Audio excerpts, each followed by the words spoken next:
Jadi luar biasa. Tahun lalu misalnya PPATK menyebut ada peredaran uang korupsi di Indonesia dalam 1 tahun kekuasaan Jokowi 2024 itu 984 triliun. Laporan resmi. Itu dasar sekali angkanya. 984 triliun, bukan 900 miliar gitu. Itu kurang lebih 30% dari APBN. Kalau 30% itu sama dengan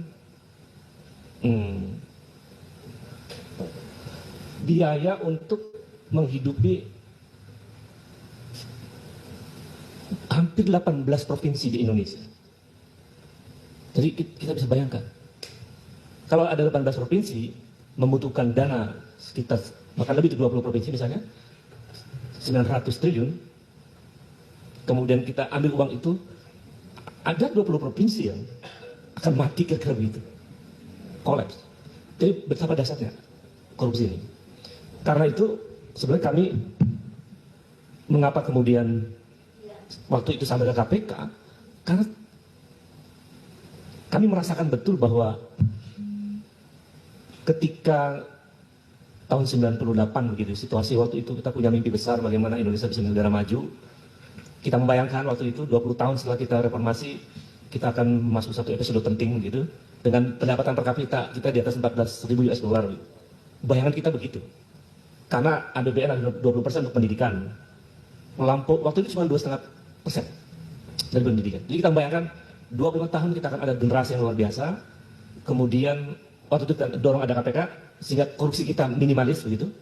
Anggaran negara sangat efisien. Jadi mimpi indah itu kemudian ketika rezim awal Jokowi itu kita sudah menemukan tanda-tanda berantakannya itu. Misalnya waktu awal kekuasaan Jokowi saya sempat diajak diskusi sama Bang Rizal Ramli. Ada ceritanya, jadi tiba-tiba saya dipanggil presiden. Terus mengajukan satu pertanyaan, Mas Rizal, bagaimana caranya agar saya jadi presiden ini saya kaya raya? Coba bayangkan. Jadi sebetulnya ada motivasi tersembunyi yang sangat kuat dari seorang Joko Widodo bahwa kekuasaan itu adalah instrumen untuk menempuh kekayaan. Lalu banyak diskusi, banyak riset, dan saya kebetulan saya punya klien saya ini ya ada bisnis lama tengah begitu, ekspor impor. Dia hanya minta ke saya untuk jadikan saya sebagai negarawan, kira-kira begitu. Pada saya jadi pengusaha tapi untuk kepentingan nasional. Jadi saya kebiasaan saya cuma menemani dia aja nih. Orang masih hidup, masih berbisnis, dan saya suka memberikan perspektif agar langkah-langkahnya untuk kepentingan bangsa gitu. Itu produk dia dibeli oleh oligarki ceritanya. Ini membuat saya sampai kemudian produknya dibeli oligarki, lalu sang oligarki ini kemudian ketemu beliau ini di satu tempat, bahkan sempat ke rumahnya klien saya ini, oligarki ini. Yang diceritakan oleh sang oligarki ini adalah, karena nanya klien saya, dari mana Pak, dari mana kemarin? Saya dari Singapura, kemudian ke Malaysia, ngapain? Ketemu putra mahkota, ketemu anak dari sang presiden ini. Apa yang dilakukan di sana? Dia bilang saya barusan memberikan, bahasanya memberikan setoran. Jadi memberi setoran yang sangat besar. Tapi itu seperti biasa aja. Karena kalau kita lihat angkanya dasar. Jadi orang ini, oligarki ini setor ke anaknya Joko Widodo ini. Itu angkanya sekali setor itu waktu itu dia bilang 5,6 triliun.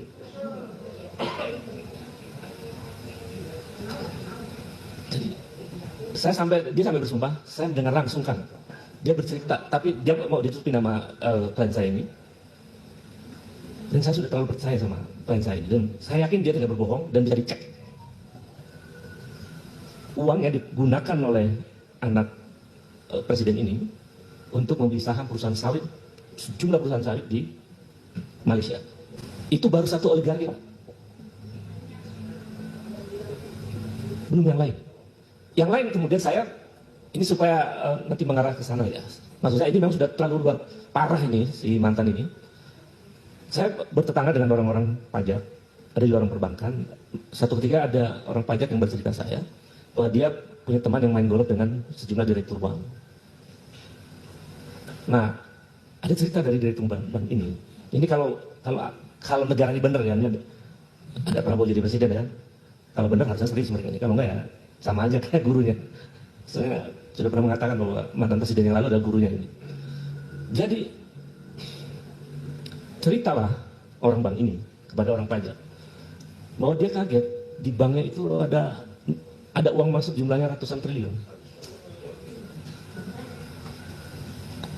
Ini kalau nanti bisa ramai kalau saya sebutkan banknya. Tapi saya kasih kode kira begitu bahwa ada bank yang ada uang masuk ratusan triliun.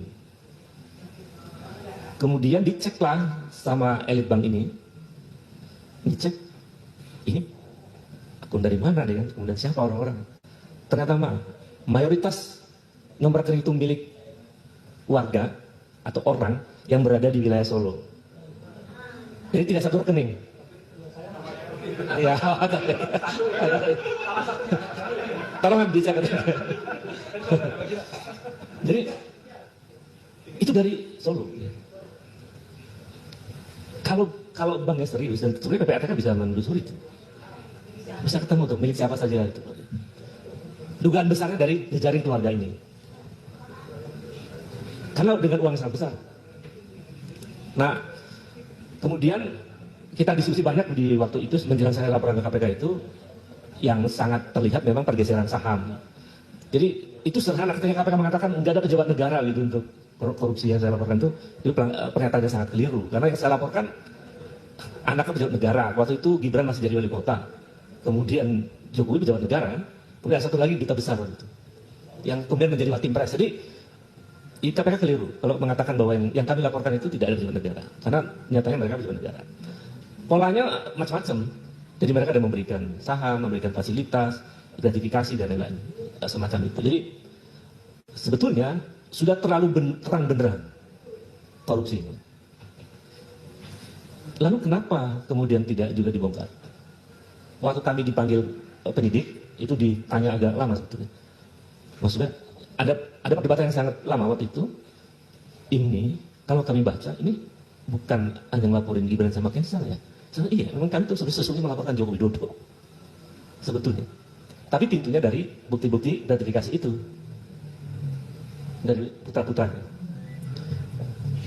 Kalau begitu saya bilang, ya silakan terserah KPK mau ngapain. Ini kalau begini harus manggil presiden ya. Tapi kemudian penyidik bilang kami susah untuk memanggil presiden, nggak mungkin.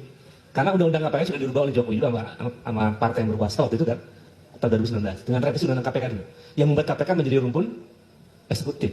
Setelah KPK direvisi undang-undangnya, lalu KPK menjadi rumpun eksekutif, seluruh penyidik KPK yang kemudian jumlahnya 57 itu dibuat tes wawasan kebangsaan dan mereka disingkirkan. Ini kekejaman berikutnya. Sudah korupsi, lalu mereka meruntuhkan lembaga pemberantas korupsi. Sampai separah itu. Dengan posisi itu kemudian KPK dikendalikan oleh istana. Tebang pilih. Yang diambil ya mungkin lawan politiknya, dan hampir Anies Baswedan kan hampir diperkarakan juga. Dan beberapa yang lain yang berseberangan secara politik.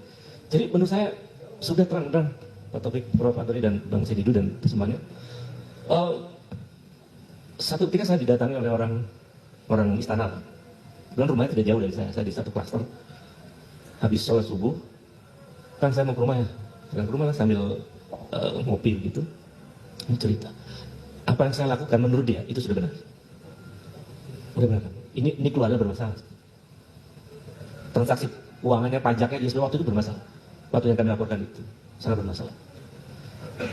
Tapi kata dia, itu hanya mungkin langkah-langkah hukum dilakukan ketika kekuatan publik untuk mendorong KPK dengan kekuatan sangat besar. Tadi ini penguasa sangat luar biasa, oleh para pemimpinnya disebut kayak nabi kan disebut. Dia seperti maha kuasa juga itu. Sudah hampir dituhankan kekuatannya dan dia memiliki banyak hal. Finansial kapital yang sangat luar biasa. Seluruh struktur kekuasaan dia kuasai, polisian dia kuasai, semua kan. Powerful. Nggak bisa kecuali memang upaya untuk mendesak KPK secara masif sebetulnya.